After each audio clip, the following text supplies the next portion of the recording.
The heroes we love most are often the most reluctant ones.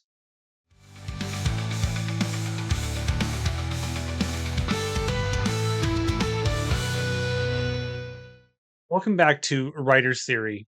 I'm James Winterthorn, and in this video, I'm going to start a series on different character types that we might write about and that we see in the stories that we all enjoy so much. I'm going to start that with examining different hero types. So different videos will have a different type of character, in this case, different types of heroes. And this video in particular is about the reluctant hero. What makes a reluctant hero is, well, it's quite obvious, right? It's in the name. It's a hero that doesn't want to engage in the adventure that's presented to them. If we look at the hero's journey in Hero with a Thousand Faces by Joseph Campbell, this type of hero is identified in the third step of the process in the refusal of the call. So, in the hero's journey, the protagonist is presented with a call to action. And depending on how that structure goes and what story we're looking at, the hero can determine or can decide rather to take that action or to refuse it. We often see a refusal of the call because we need to understand more thoroughly that the need for change and the need to go on this adventure is required.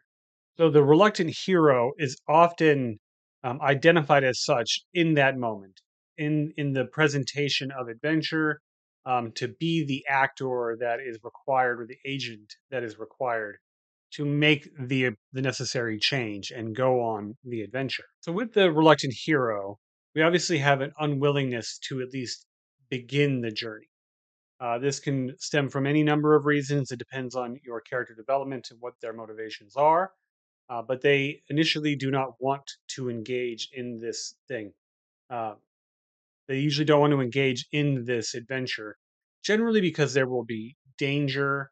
There's too much at stake. There's a lot to be lost, in addition to the potential for violence or harm. One of the defining traits that we see in the reluctant hero is even though they may not believe in themselves, we understand as an audience that they have a potential that they themselves don't realize.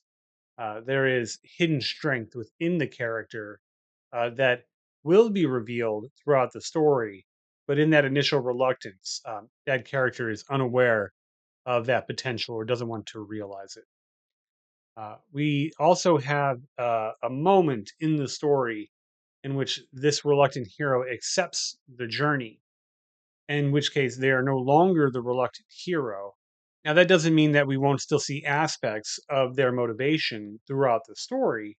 So, if it's like a daredevil character where uh, the character may not want to engage in, say, harming others and decides to go on the adventure, but still decides to not engage in violence. That's a character trait more than a reluctant hero uh, classification. But those two things do tie together to provide our character development. But once the hero has that defining moment, they are no longer reluctant unless they change their mind later. There are instances in stories where heroes may back off of the adventure when things get too serious. One of the greatest things about the reluctant hero is this internal strength. Like the conflict for the character is often internal rather than forces being placed upon them. Now, they might have to face external forces, but a lot of the character conflict is an internal one. They have to grasp with their decision to act or to not act. So that adds a layer of complication that we tend to like in our heroes when they are conflicted about the adventure that they are on. The last trait that I'll bring up is that not so much of a trait as an identifying marker, I guess it's a trait, um, is that as writers, as readers, as viewers of movie, as just s- people that enjoy stories, the character arc for the reluctant hero is often the greatest. So it has a very satisfying appeal to it because you have a character who is very normal, very like, say, like the reader or the person watching the movie, and the character undergoes a major transformation to becoming a hero.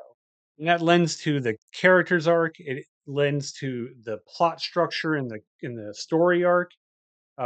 It's just a very satisfying uh, character trait and development over the course of the story. So we tend to like the reluctant hero a great deal in the stories that we consume.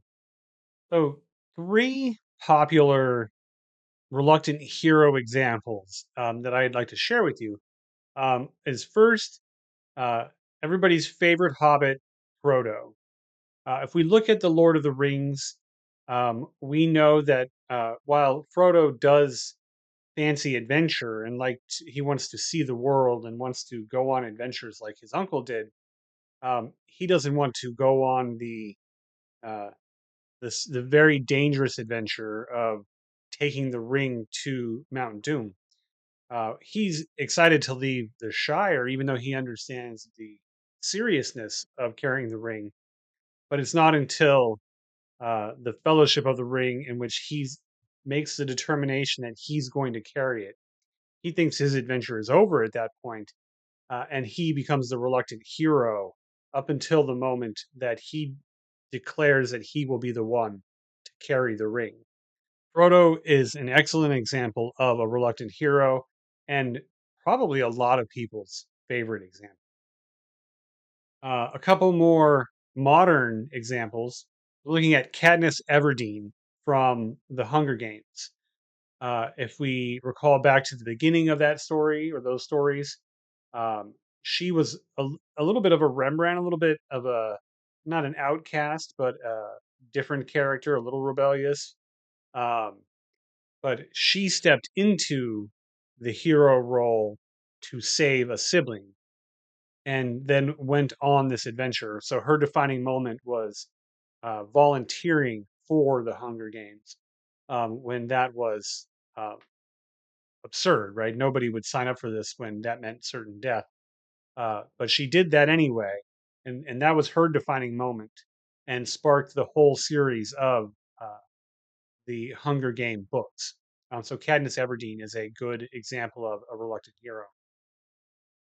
The last example I'll share um, might be a little. We could have a conversation about how reluctant this hero was, but I'm going to say John McClane from Die Hard. This story certainly started with him going to patch things up with his wife and his marriage, not to uh, have a high-rise violent adventure. Now, his moment of decision was very brief. It was thrust upon him versus having a long, drawn-out scene of whether he should engage or not. Once he realizes there's danger, he becomes the hero that we see throughout all of the stories. In all of the movies, he's starting in this place of trying to put his life back together, and then he gets into some crazy adventure. But I would call John McClane a reluctant hero as well. Things I would consider if I were to sit down and write a reluctant hero is I would start at the very beginning in having a character very comfortable in their life. Things might not be perfect, but they're comfortable enough. They understand the world. They may not immediately jump at a need, or they may not jump at action to change the world they live in. So you have a very not sedentary, but you have a very established character who knows the world, doesn't see a need to change it. When the call to action is presented, when there is a an argument for a need for change, they will of course reject that need. They will reject the call to action. That is probably the principal action that the reluctant hero takes is the refusal of the call. So I would focus on that and the motivations around why. So I want to know why the character refuses the call, why they are resistant to change and to being a hero at all. I would focus on the pressures, the outside pressures, focusing on this character in that moment.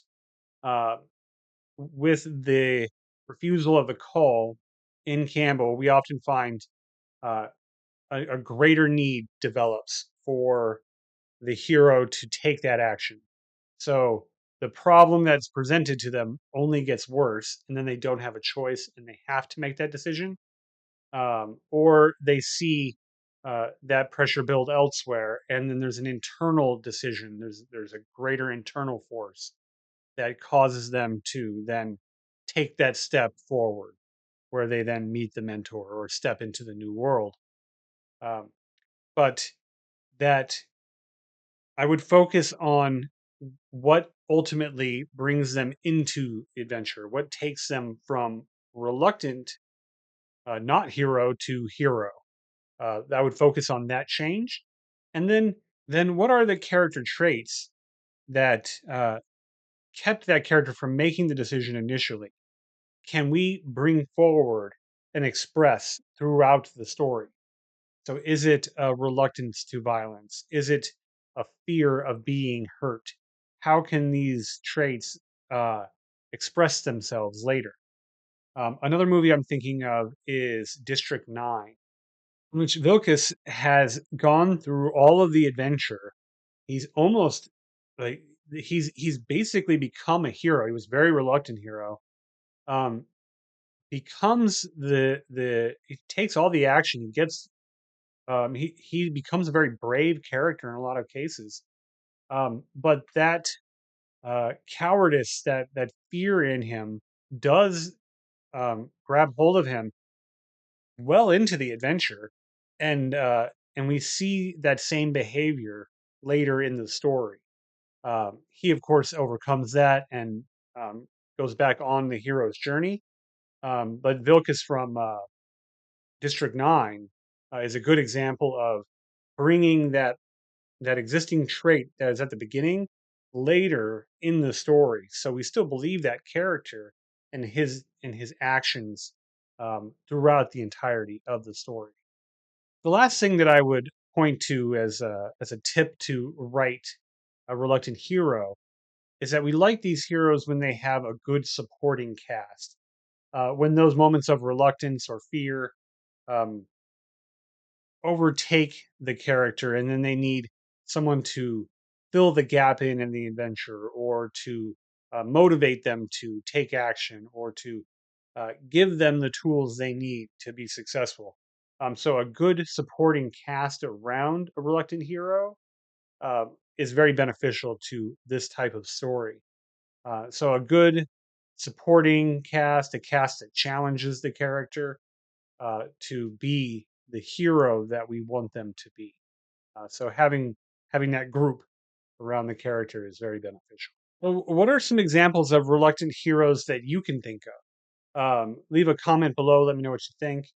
And what tips or writing tricks would you provide for someone trying to write this type of character?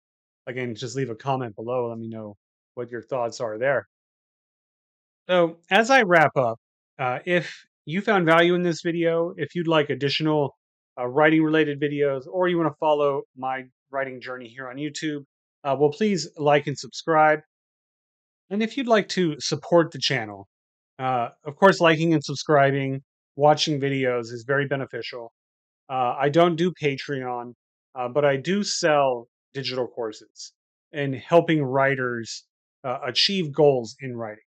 So I have my Fiction Bootcamp, where in a weekend you can build your skills on description, dialogue, character development, world building, and of course, action. You write a short story at the end of it all, and that short story that you produce in the Fiction Bootcamp, you upload. I select one of those stories every quarter, and I do a storyboard and a narration of, and I post that video here on YouTube.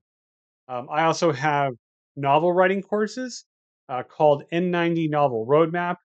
There are two of them. You can write a novel in 90 days.